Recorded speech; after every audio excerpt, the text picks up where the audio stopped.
सारे सीरम्स को फेस पे कैसे लगाया जाए, इसके तमाम बेनिफिट्स हम कैसे ले सकते हैं, कैसे करें इनकी परफेक्ट लेयरिंग, आज हम इसके बारे में बात करेंगे। अस्सलाम वालेकुम my YouTube family and I am Mahnoor. My channel is all about non paid product reviews और मैं बहुत डिटेल में आपको तमाम स्किन केयर प्रोडक्ट्स के बारे में बताती हूँ। तो आज का मेरा जो टॉपिक है जिस पे मैं रिव्यू करने वाली हूँ, रिव्यू क्या मैं आपको डिटेल देने वाली हूँ, वो है कि हम स्किन प्रोडक्ट्स की कैसे सही से लेयरिंग करें जिससे हम तमाम इसके बेनिफिट्स अपनी स्किन में ले सकें। वीडियो शुरू करने से पहले मेरे चैनल को सब्सक्राइब करें, वीडियो को लाइक करें और शेयर भी कर दें और प्लीज़ बेल आइकन दबाना ना भूलें। Okay, now without any further delay let's come to the topic. आज हम वीडियो में तमाम सीरम्स की कैटेगरी के बारे में बात करेंगे क्योंकि सीरम्स की डिफरेंट कैटेगरी होती है। कुछ एक्टिव्स होते हैं जैसे कि AHA, BHA, glycolic acid, beta hydroxy acid and alpha hydroxy acid, salicylic acid, ये तमाम एक्टिव्स की कैटेगरी में आते हैं। नंबर 2 पर आते हैं आपके रेटिनॉल्स यानी कि रेटिनॉइड्स, और रेटिनॉल्स में high over the counter retinols भी होते हैं जैसे कि ट्राइटिलियन जो हमें डर्माटोलॉजिस्ट रिकमेंड करते हैं, और रेटिनॉल डिफरेंट फॉर्म्स में भी आता है, स्किन सीरम में भी आता है और क्या कहते हैं क्रीम्स में भी आता है, दोनों में आता है। सही।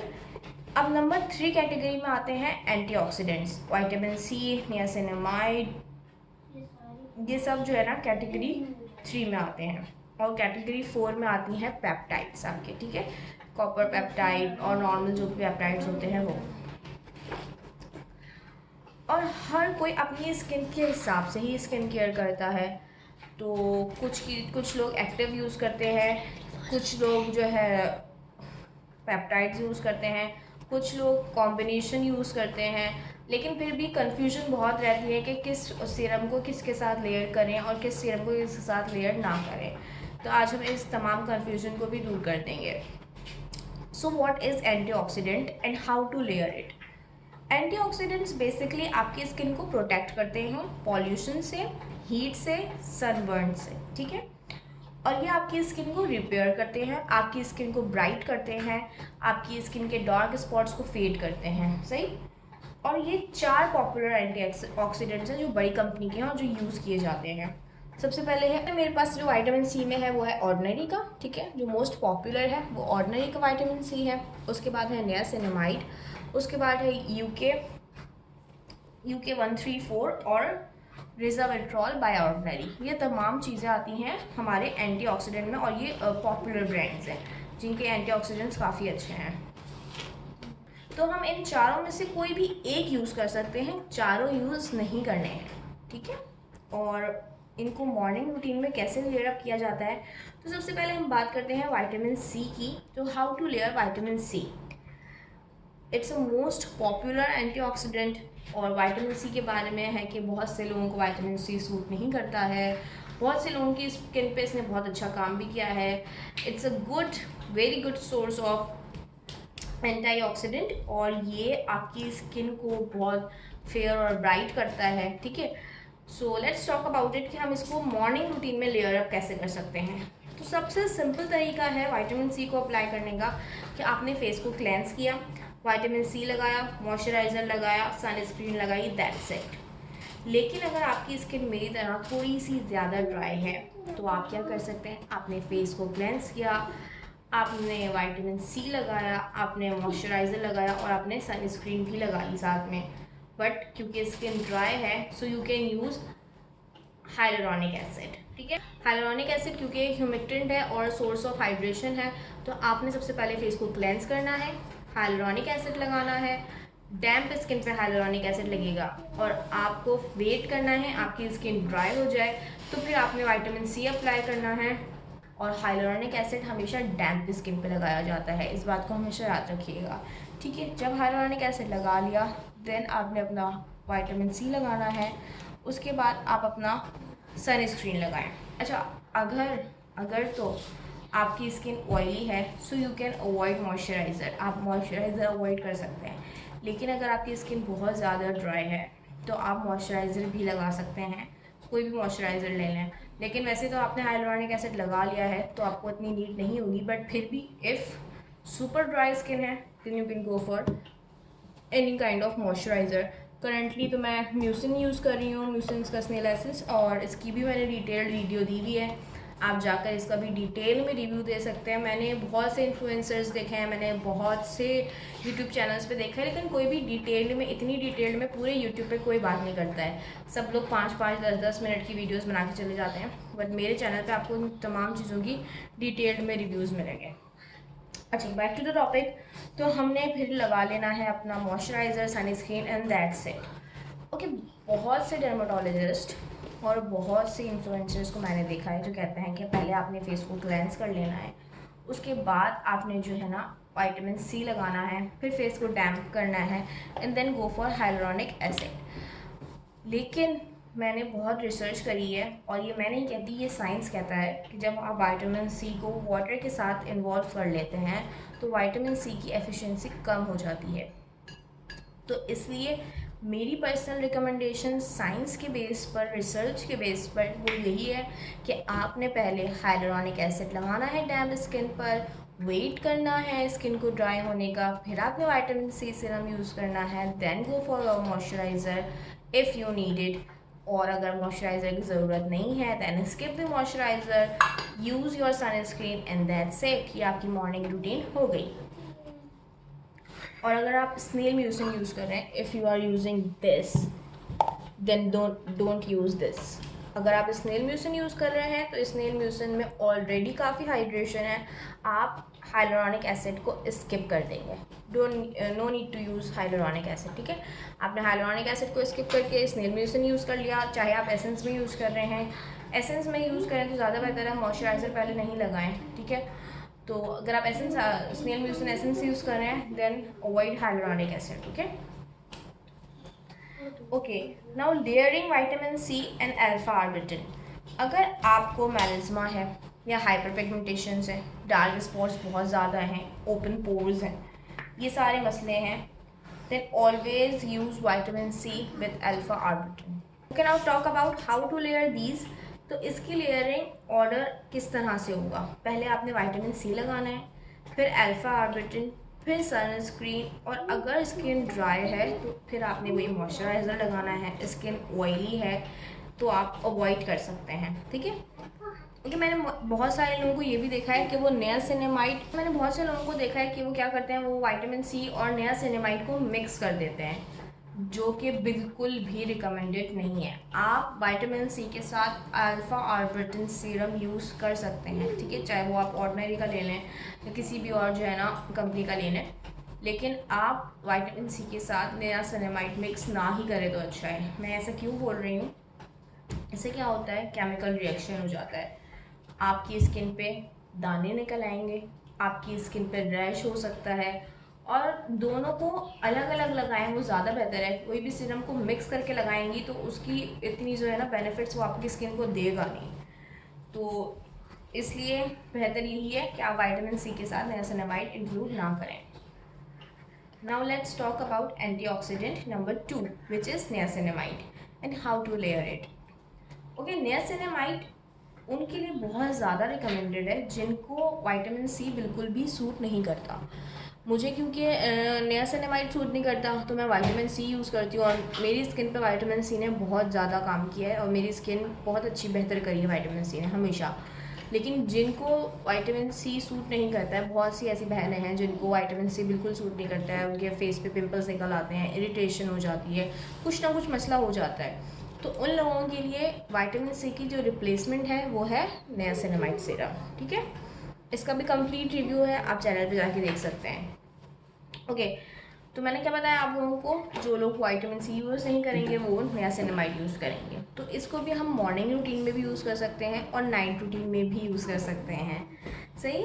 तो सबसे पहले हमने क्या करना है, हमने जैसे कि हमने विटामिन सी को किया था, फेस क्लेंस किया, विटामिन सी लगाया एंड दैट्स इट। इसमें भी यही करना है कि आपने पहले फेस को क्लेंस करना है, उसके बाद आपने नियासिनामाइड लगाना है। If you have an extraordinary dry skin तो आप हाइलुरोनिक एसिड यूज़ कर सकती हैं डैम्प स्किन पे, देन वेट फॉर इट, और फिर आपने नियासिनामाइड लगाना है। Then go for your moisturiser if needed. अगर मॉइस्चराइज़र की ज़रूरत नहीं है, फेस बहुत ऑयली है, वेदर बहुत ह्यूमिड है, then skip the hyaluronic acid, skip the moisturiser and then go for your sunscreen. ठीक है, तो क्या करना है, फेस को क्लेंस कर लिया, हाइलुरोनिक एसिड लगा लिया, वेट किया, नियासिनामाइड लगाया, सनस्क्रीन लगाई, and that's it, you are good to go. तो ये तो हो गया हमारा सेकेंड एंटीऑक्सीडेंट यानी कि नियासिनामाइड। अब बात करते हैं रेटिनॉल की।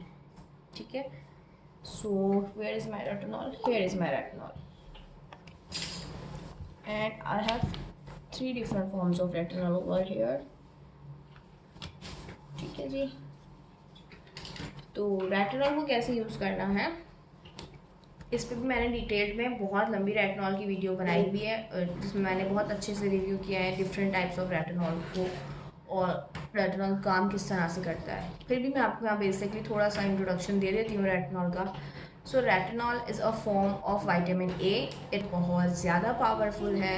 इसके साथ डूज एंड डोंट्स बहुत ज़्यादा होते हैं। हम रेटिनॉल को हर चीज़ के साथ मिक्स नहीं कर सकते हैं, और जब हम रेटिनॉल यूज़ कर रहे होते हैं तो उसके साथ हम डिफरेंट क्रीम्स अवॉइड करते हैं। क्या अवॉइड करेंगे, क्या अवॉइड नहीं करेंगे, लेट्स डिस्कस इट टुडे। तो फर्स्ट तो ये है कि हम सबसे पहले normal simple skin care retinol का, कि आपने फेस क्लेंस करना है, रेटिनॉल अप्लाई करना है। ओके, रेटिनॉल हमेशा रात में यूज़ करते हैं, ठीक है, आपने दिन में रेटिनॉल यूज़ नहीं करना है। फेस क्लेंस किया, रेटिनॉल लगाया, मॉइस्चराइज़र लगाया and sleep. This is the most simple routine. लेकिन जो रूटीन मैंने रिकमेंड करी है पहले भी, और मैं अभी भी यही रूटीन आपको रिकमेंड करूँगी, वो यही है। आपने डबल क्लेंस किया फेस को, आपने हाइलुरोनिक एसिड लगाया, और you can replace hyaluronic acid with snail mucin serum, then go for your retinol serum, cream, any form of retinol. ठीक है, आप किसी भी फॉर्म में रेटिनॉल ले सकते हो। आपने वो लगा लिया, देन अप्लाई और मॉइस्चराइज़र अगेन, कोई सी भी क्रीम लगा लें, लेकिन मॉइस्चराइज़र्स में आपके एक्टिव्स इंक्लूड नहीं होने चाहिए, आपके AHA BHAs नहीं होने चाहिए, लैक्टिक एसिड नहीं होना चाहिए, सैलिसिलिक एसिड नहीं होना चाहिए। ठीक है, बिल्कुल भी नहीं, अ बिग नो। आपका जो मॉइस्चराइज़र हो वो अगर न्यूट्रलाइज़र हो तो वो बहुत अच्छी बात है, मतलब सिर्फ उसमें हाइलुरोनिक एसिड हो, वो अच्छा है।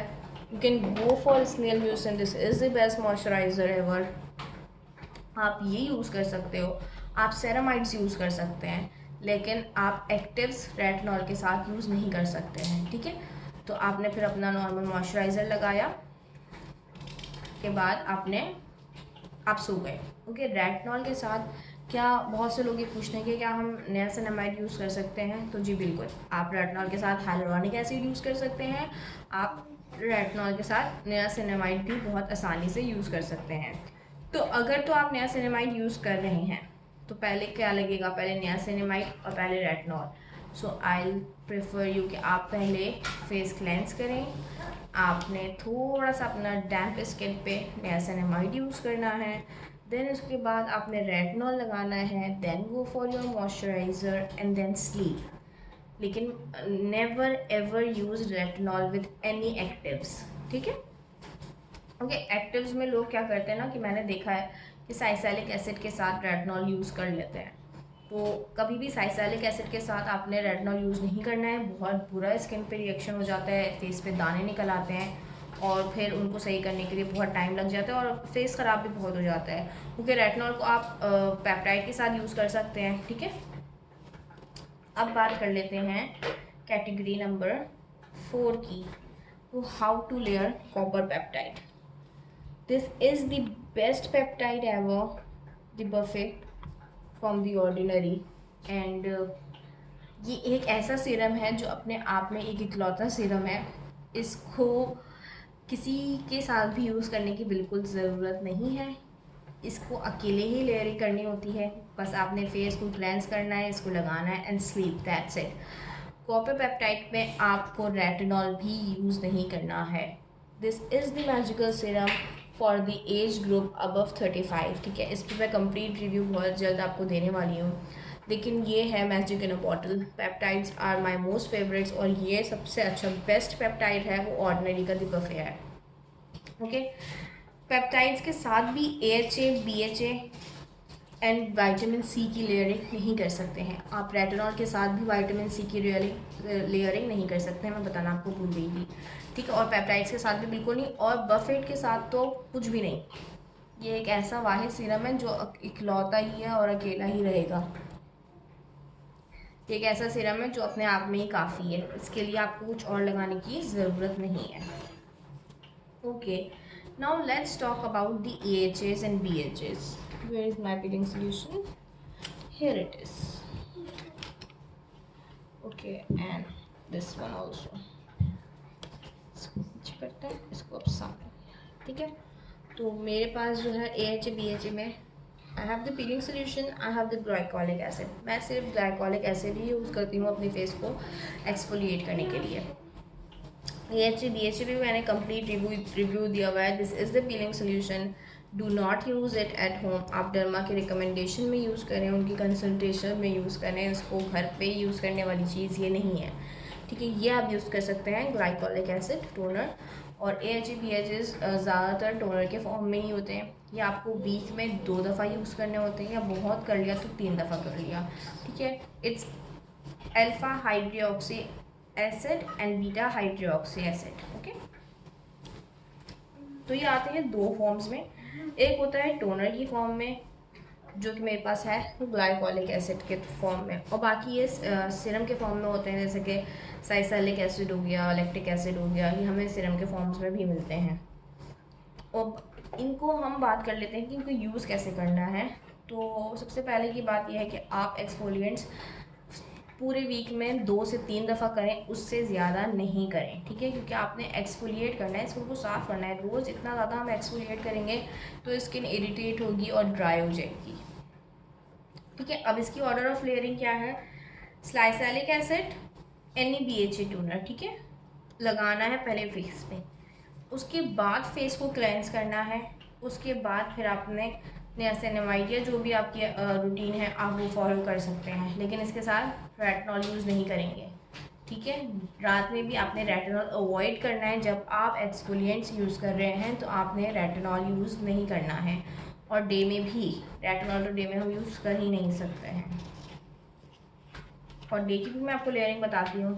कर देंगे AHA से, यानी कि ग्लाइकोलिक टोनर से। ठीक है, या जो भी आपके पास है, और वही वैसे ही लेयरिंग करनी है। ग्लाइकोलिक जो है ना टोनर लगाने के बाद आपने अपना फेस मॉइस्चराइज करना है, हाइलुरोनिक एसिड लगाना है।